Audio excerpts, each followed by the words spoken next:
Hello and welcome to Granada Reports, live with the latest across the northwest. Hello, on the programme this evening.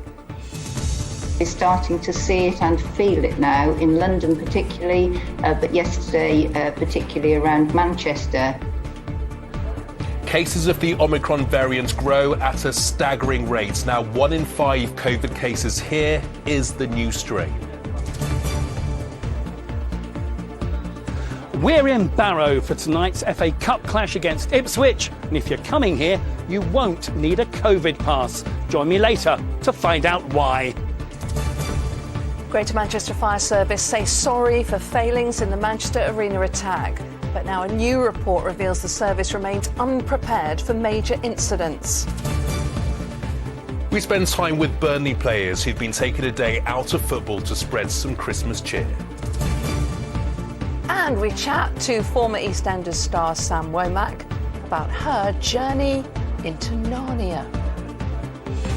Yeah, thanks for your company. But first tonight, on a day of dire warnings about the Omicron strain of coronavirus, it's been revealed that 1 in 5 COVID cases in the northwest are now the new variants. The number of cases is growing at a staggering rate, particularly, we understand, in Manchester. The Prime Minister has just given a news conference. Our political correspondent, Leisha Manali, was listening in. And Leisha, always a bit of a worry whenever you hear that Boris Johnson is giving us a COVID update. What did we learn today?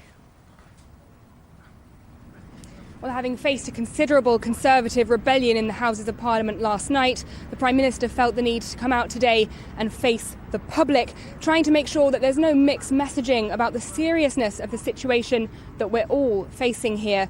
Boris Johnson used his time on our TV screens to urge people to take up the offer of what he called the vital COVID booster and to carry on with Plan B measures such as mask wearing and testing before seeing friends. He also confirmed that from Monday, people between the ages of 12 and 15 will be able to book a second COVID jab, and that from tomorrow, the 15-minute wait after any vaccination will be scrapped. That's in an effort to increase capacity in vaccination centres and try to make sure as many people as possible are given as much protection as possible. But throughout this press conference, the Prime Minister struck a very sombre note as he warned that the Omicron variant is rolling in. More than 78,000 positive COVID cases were confirmed today. That's the worst day since the pandemic began, and hospitalisations are up 10% week on week. We've also been told that case rates in the northwest are rising rapidly. Here's what the chief of the UK Health Security Agency told MPs today. So it's probably the most significant threat we've had since the start of the pandemic. And I'm sure, for example, that the numbers that we see on data over the next few days will be quite staggering compared to the rate of growth that we've seen in cases for previous variants. And we're starting to see it and feel it now in London particularly, but yesterday particularly around Manchester. Now, the worry, of course, is that we haven't yet seen the full impact in many of our hospitals and won't for days or even weeks to come. And in the back of the government's mind will be the awareness that after last night's rebellion, they've in effect lost their majority. If they do want to bring in more measures, there's no guarantee they'll get through Parliament. And that's a delay that will be for political rather than public health reasons. OK, Leisha, thank you. Well, as we heard there, COVID passes were voted through last night and are now legally enforceable. Yeah, the Premier League has confirmed that there will be COVID status checks at all of its grounds, and fans with any symptoms are urged not to travel to games. For outdoor seated venues, the COVID passes will be required when 4,000 people are gathered. So, Barrow AFC have come up with a cunning plan. They've reduced their capacity to 3,999. Not sure how many they usually get to a game. So, Ralph, they have got this FA Cup fixture tonight. Are they going to miss out on a potential sellout? Yes, on paper and in theory, yes, they are. I mean, welcome to the Dunes Hotel Stadium. As you can see behind me, the lights are on, the ground is ready, and any minute now, the turnstiles here will open. The crowds will come in for tonight's FA Cup second round replay against Ipswich Town. But it's not just the football that is quite literally under the spotlight tonight. It's how this club is dealing with the pandemic and those new regulations. Now, normally for a match like this, you might expect a sellout crowd. The stadium here has a capacity of 5,400, but they are limiting the ticket sales to 3,999. That's to ensure no one needs a COVID pass. Well, joining me now is Alicia Henry, General Manager of the club. Alicia, let me start by asking you, why have you taken this decision? Was it a business-driven decision, or did you consult with the fans? No, we have fan liaisons on the board, so we did consult them, and we did take a business decision as well, but it was most importantly for the health and safety of our supporters. The main thing we want to get across that it's still safe to come to the ground, but we took this decision just so that we could cap the attendances, so that we were under the guidance, but also to make it a safe space to come and visit. Now, potentially, it looks as though you are losing almost 1,500 tickets, less than the capacity of this ground. But it's not quite as simple as that, is it? No, so we're losing 320 standing capacity. With seating capacity doesn't need to be touched. What it comes under is we need to be under 4,000 standing. So we're actually losing 320 places across the stadium. Now, if you had required people to come here with COVID passes tonight, would you have had to bring in extra staff and to process that, and how much would that have cost? Definitely would have had to bring extra staff.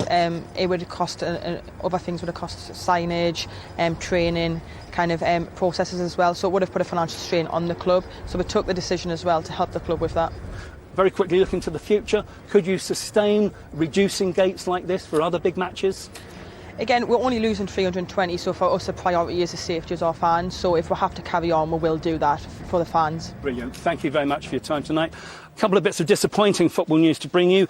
Burnley's clash with Watford at Turf Moor, that's been cancelled because of a COVID outbreak, as has Man City's women's Continental Tires Cup tie at Leicester City. Again, COVID's affected it.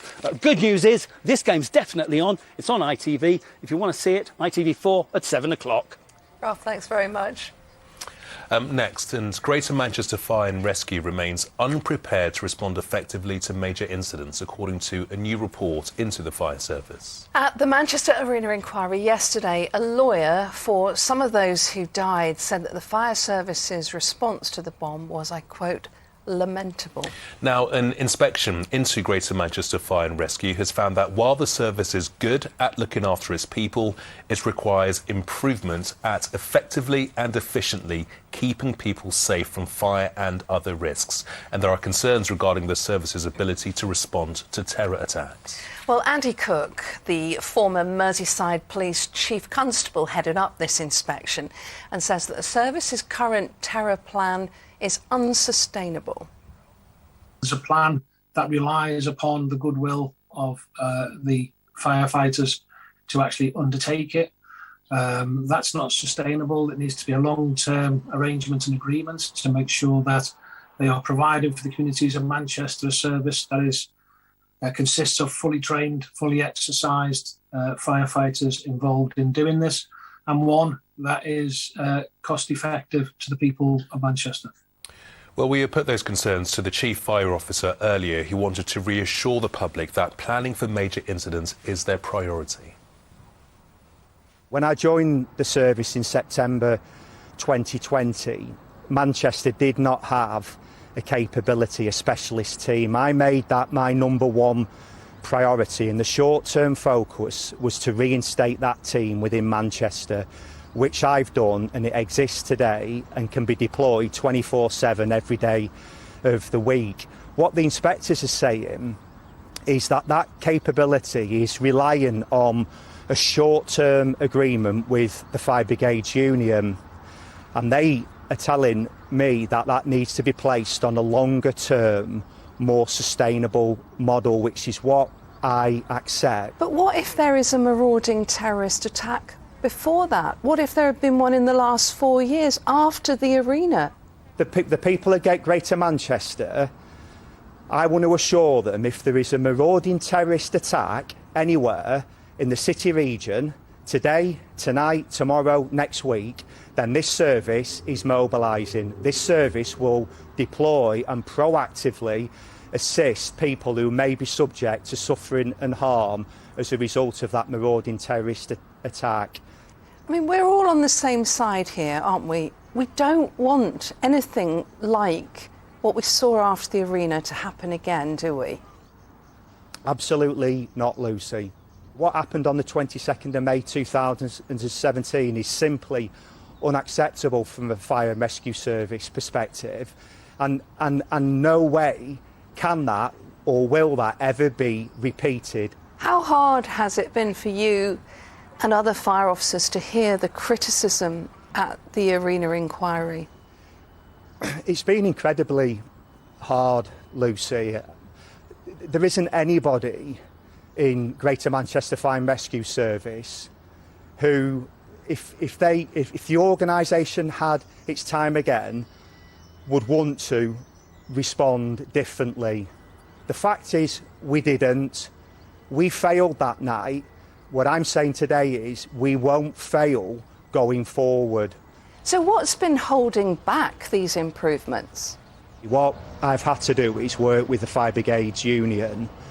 We've worked constructively with the union at a local and a national level, to the extent that I am in a position now where we've had a positive breakthrough, where we've reached an agreement which will enable me, in conjunction with the trade union and staff within the service, to implement the longer term plan, which has been a key objective since I've been appointed as the Chief Fire Officer. And what that means in practice is that we will be in a position early in the new year to be able to move forward. Dave Russell, thanks for joining us tonight. Thank you. Well, next, a former nurse who experienced a psychotic episode during lockdown says she wouldn't be alive today if it wasn't for the support that she'd got from a specialist mental health service. Yes, Melissa Smith from Bolton heard voices and suffered hallucinations. After trying to take her own life, she was referred to an early intervention in Psychosis team. Our reporter Anna Yosef was granted exclusive access to the work that those teams do and has this special report. So you're all organised for Christmas this year then? It's unusual for me, but yeah, I am this year. What do you think's changed this year? Being better. This time last year, Melissa couldn't think about Christmas. She couldn't think about anything other than the voices telling her to kill herself. The former nurse and mother of two was experiencing a psychotic episode, and the only person helping her stay in touch with reality was her social worker, Sophie. I started to hear voices. I could see things hallucinating. I believed that everybody was trying to harm me in some way. Even authorities were trying to harm me. What sort of things were the voices saying? She's horrible. She should go and kill herself. She should. She's not worthy on this earth. Melissa thinks her illness was triggered by grief after losing her mother and two sisters in quick succession. After trying to take her life, she was referred to the early intervention in Psychosis team. Melissa says if it wasn't for them, she wouldn't be here today. There's been times where I've been going to jump off a bridge and they've saved me. There's been times when I took overdose and they've saved me. When I've been so depressed that I've wanted to kill myself, they've been and supported me. They've kind of caught me at every angle. I always think for someone who's experiencing psychosis, they're experiencing a split from reality. It's completely out of the blue, and it's not normal for their lifestyle. I do remember once in the midst of COVID, me and Melissa walking home from our walk in the park, and she said to me, "Did you hear that?" And I said, "No," and she said, "It was the neighbours calling me, they were calling me." I said, "Melissa, I didn't hear it, I believe that you've heard it, but I didn't hear it, and I think this is part of your illness." The quicker you catch psychosis, the quicker you can recover from it, the quicker people get back to their normal lives, the less likely they are to relapse in the future. It's a Wednesday morning and the team in Salford are holding their daily risk management meeting. Part of the job is deciding who needs their help the most. Staff work with patients aged 14 to 65. Referrals have doubled in the past year. So this gentleman, he has just come onto my caseload. He hears kind of commanding voices. His voices are just taking over at the moment. He's saying that he's lost control of every aspect of his life. I'm having contact every couple of days with him, kind of texts after every meeting saying thank you so much, and he said this was his last chance before he was going to do something more severe. She was admitted to hospital around 2 weeks ago. Evidence of her hearing voices, responding to unseen stimuli. She'd been picked up by the police a couple of times. Concerns had been raised by the local community as well. So she's got a ward around today that I'm going to attend. And then the plan is that I'm going to see her on Friday for her first visit when she's out of hospital to put a plan in place around going forward. It'd be really hard for family members to know what's going on. You know, why is their loved one behaving like this? It might be that they spot them talking to themselves. It might be that they pick up on them talking about things that are quite unusual. A very common symptom that we see is people being concerned about people tampering with the food. Another one is that people are concerned that they're being watched or monitored. So what can trigger psychosis? Lots of things can trigger psychosis, but the two main things we see are stress and something traumatic happening to a person. Anything that has kind of unsettled the person or kind of changed the course of their life that they were on, any kind of stress, particularly if that stress is prolonged. People might have things going on at work, they might be having trouble in their relationships. It really doesn't discriminate, like this could affect anyone at any time. David's recovering from drug-induced psychosis. 22 years I was smoking cannabis heavily, and then I stopped smoking cannabis, and then I started to have problems with hearing voices. I was complaining about people calling me names on the way to work and things like that, and that wasn't actually happening. I was hearing things and my behaviour just deteriorated. I went to harm myself at home, and that was really my lowest point, really. David's been under the care of the early intervention team for the past 2 years. He still hears voices, but with therapy has learned how to live with them. Taking part in activities like working on the group's allotment has helped his confidence, and he's completed a building course at college. Melissa's also back at college and, inspired by the support she got from Sophie, is studying to be a social worker. What do you want to say to Sophie that perhaps you've never said to her before? I think I've said it all before, haven't I? Yeah. But how great you are. And I think the world of you. You know that already. Oh, Melissa. You make me cry. You make me cry. Yeah. Anna Yosef, ITV News. Great to hear those words of thanks there. And you can go to our website if you've been affected by any of the issues in that report there. Or perhaps you want to find out more about the help and support available for someone who is experiencing psychosis. OK, now it's time to see who's behind door 15 on our Advent calendar, where we celebrate the amazing things people are doing in their community. Yeah, they're brilliant. Tonight we meet Emmanuel Afrani, who started up a small grassroots sports club for children during lockdown, which has just grown and grown and grown.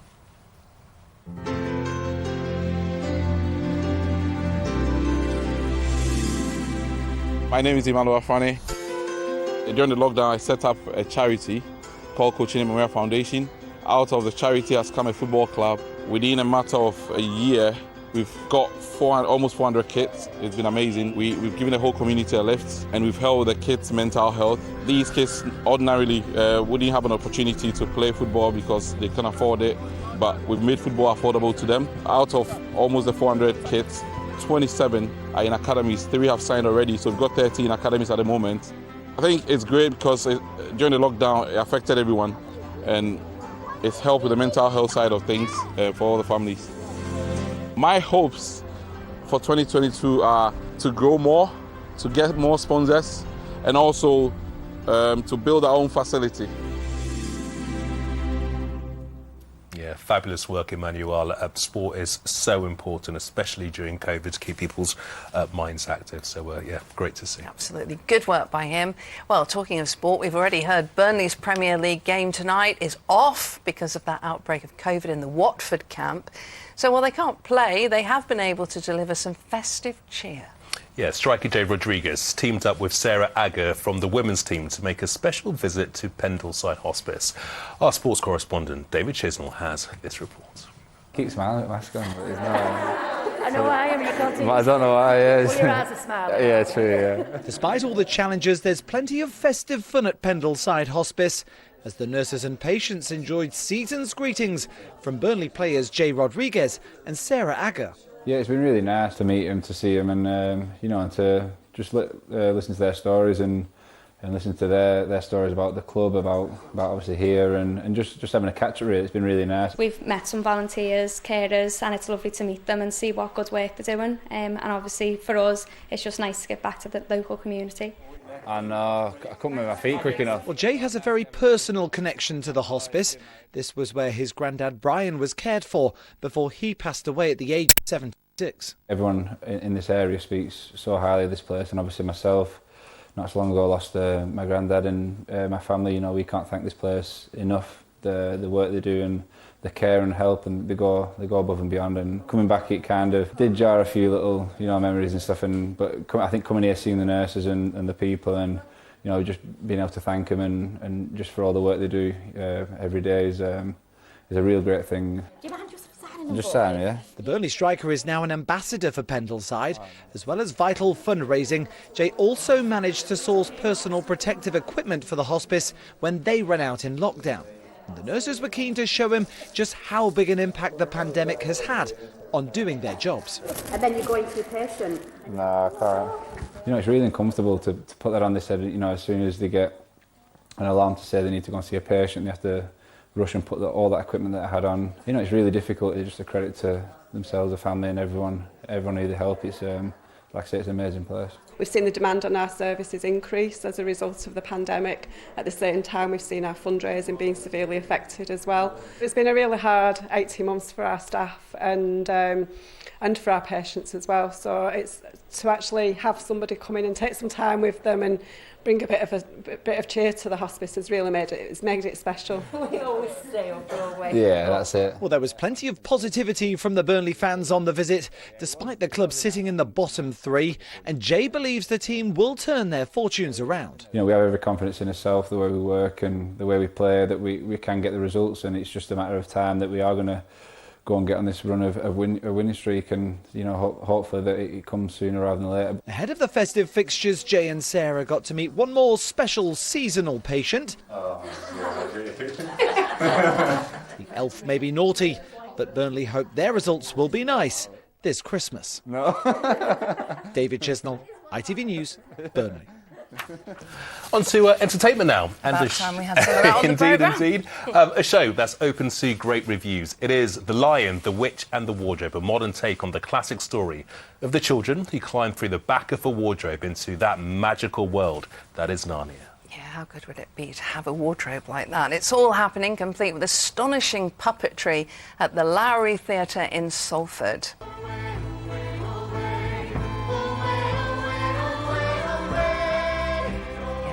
Aslan there. The opening had to be put back a year because of the pandemic, but it's worth waiting for.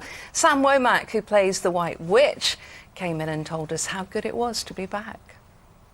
To actually get it up and running in front of an audience, and an audience who are also excited to be back in the theatre. It's really, really cool. Well, there's never been such a need for escapism, has there? I know, for everyone.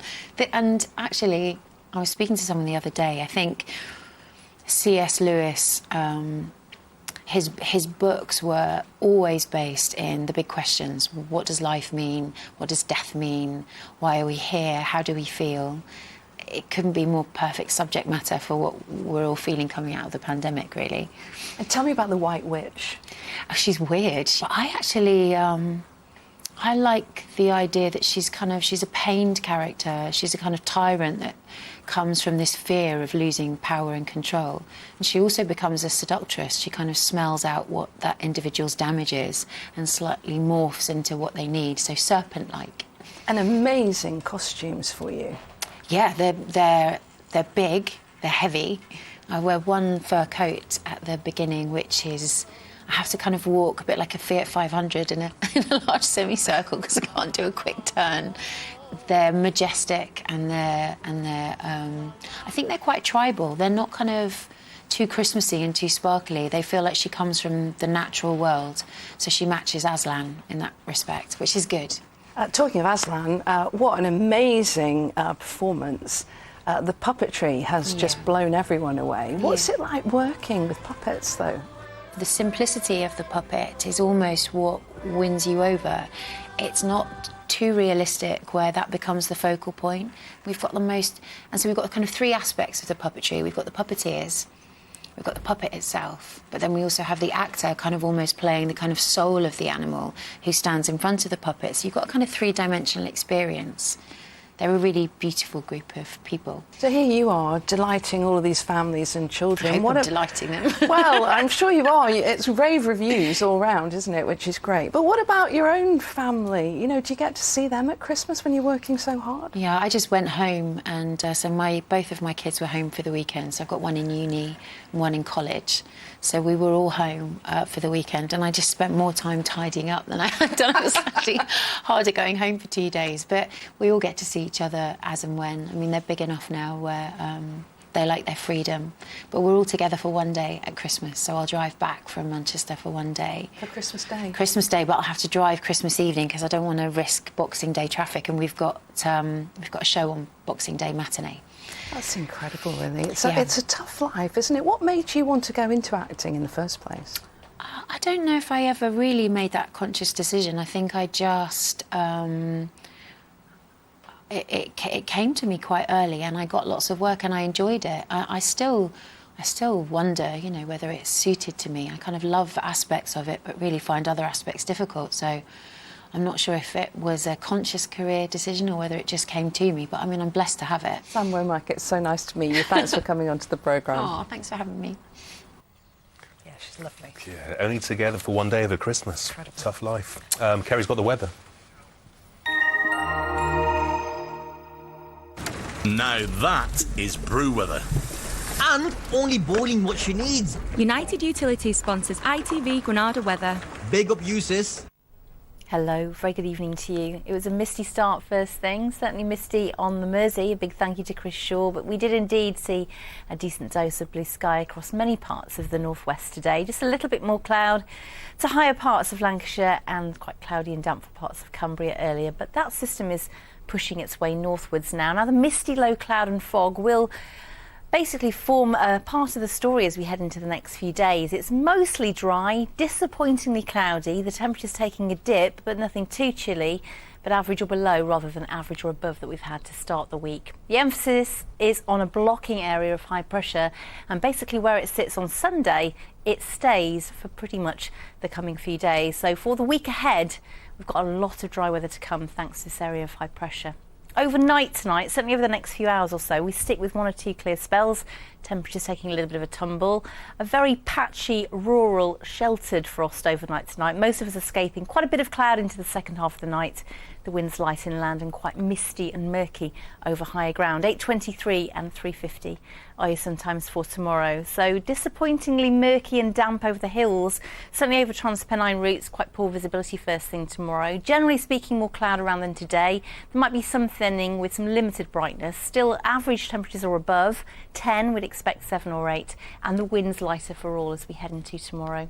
Looking ahead to Friday, that pretty much sets the scene as we head towards the weekend. Mostly dry, rather cloudy, misty, murky, foggy starts with light winds and slightly chillier temperatures. United Utilities sponsors ITV Granada weather. 2 sugars, please. Oh, lovely. Thanks, Kerry. Tomorrow, the dinner lady who served millions of school meals, so don't miss that. Bye-bye.